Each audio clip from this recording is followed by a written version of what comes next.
అందరికీ నమస్కారం. ఈరోజు నేను ముఖ్యంగా ఆడబిడ్డలకి వారి తల్లిదండ్రులకి ఒక ముఖ్యమైన విషయము వాళ్ళ దృష్టికి తీసుకురావాలనుకుంటున్నాను. అందరికి తెలుసు ఆడబిడ్డలకి పెళ్లి అనేది ఒక ఇంపార్టెంట్ ఘట్ట.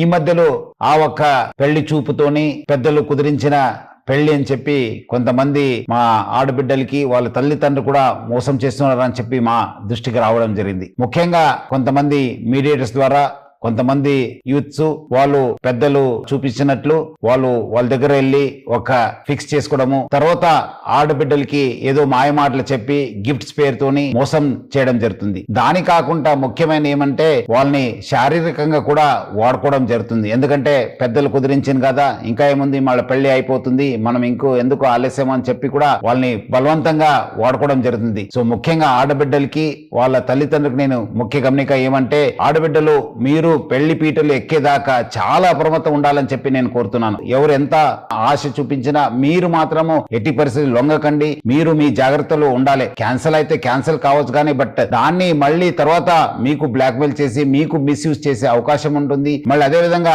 వాళ్ళు మళ్ళీ వేరే వాళ్ళని కూడా మోసం చేసే అవకాశం ఉంటుంది. సో ఎవరు కూడా మీకు పెళ్లి చూపులు అయింది, మీరు ఫిక్స్ అయిపోయింది, ఎంగేజ్మెంట్ అయిందని చెప్పి ఆ ఒక్క ఆశ తీసుకుని మీకు మోసం చేసే అవకాశం ఉంటుంది. అందుకు మీరందరూ కూడా బాగా అలర్ట్ ఉండాలి. తల్లిదండ్రులు బాగా అప్రమత్తం ఉండాలి. అట్లానే హైదరాబాద్ సిటీ పోలీసులో చాలా పక్కద్బందిగా మా సి టీమ్స్ పని చేయడం జరుగుతుంది. మీరు ఇమీడియట్లీ మా దృష్టికి తీసుకురావాలి, లేదంటే మా ఒక వాట్సాప్ నంబర్ కూడా ఫోన్ చేయాలి, లేదంటే డయల్ 100కి ఫోన్ చేయడం చెప్పి నేను మరీ కోరుతున్నాను హైదరాబాద్ పోలీస్ తరఫు నుంచి.